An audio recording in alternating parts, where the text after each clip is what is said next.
we are in Boston, 2019 Leadership Unplugged series, and I'm here with my friend James Speirs, who is Supply Chain Director at Clearmove. That's right. James, thank you for being with me this evening and talking a little bit about me. leadership. So, what do you admire most in a leader? Give me the qualities that you admire most, and I want to know why you admire those. For me, I think one of the qualities I enjoy the most and admire is decisiveness. Somebody can make a decision, make it quickly, and give you direction. Yeah. I want to be able to do my job well. Yeah. And having somebody give me a quick decision and know that I'm on the right track, that's great for me. So I would say, if I'm going to nail it down to one, decisiveness is the way I'm going to go. Decisiveness is How would you describe your decisiveness as yourself? I don't waste time making decisions. I think over the last 14 and a half years, I've picked up some knowledge. I know what works, doesn't work. It's not to say I'm always right. It's just to say that if a decision needs to be made, I use the knowledge that I have and the information available to me to make a quick decision. So I would probably say that the people that I've enjoyed demonstrating decisiveness is something I've emulated in my leadership. So you've used that as an opportunity to move forward. You looked at that and you said, I want to help younger people. Yeah. There we go. So if you were going to give advice to the younger James, little Jimmy, what would you tell little Jimmy?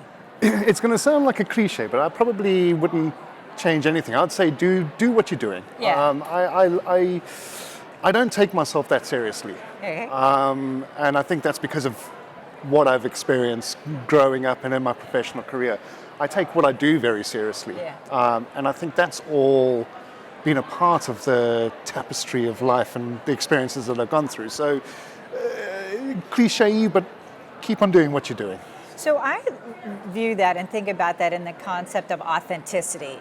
Because you're saying, you know what, be who you need to be and not somebody else. Yeah. And I think that's what you're saying. So why give that advice to your younger self? Exactly. Yeah. I wouldn't have the wife, the children, the job, or anything like that.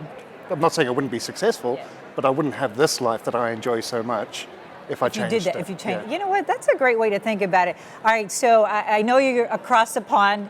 You know Garth Brooks. Yes. Okay. So do you know the song "The Dance"? No. So I know who Garth Brooks is. Okay, yeah. so go listen to that song because that's a ballad and it talks about how he wouldn't change the dance. He wouldn't have had that dance if he changed it. So that's what it reminded me when you were talking about that. Oh, we'll go and listen to that. Yeah, you must go and have a listen to that. So let me ask you a different question though. Who are your heroes and why? Born and raised South African, in South Africa, yeah. And I'd probably have to say that Nelson Mandela is probably a hero, and not so much because he's Nelson Mandela. There's obviously that, but he spent 27 years in prison for a cause that he believed in, and he came out and brought none of that baggage with him, and took over the country and led it as a leader in the present with none of the baggage. And I think for somebody to really go, it's the here and now that we have to worry about, it's the better of the country that we have to worry about, it's the better of the people that we have to worry about, and not bring that 27 years of persecution with them.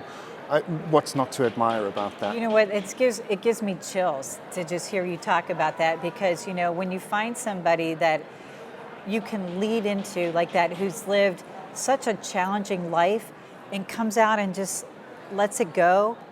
Oh my gosh, what a great example. Once again, and I think that to me is important. As a hero, I try and emulate that. In supply chain, you sometimes have to have some difficult conversations, but you leave that difficult conversation there. Yeah. I think in our general lives, we have to have difficult conversations. Have the conversation, walk on, and then treat every other new experience as a new experience for the better of what we're doing. Yeah.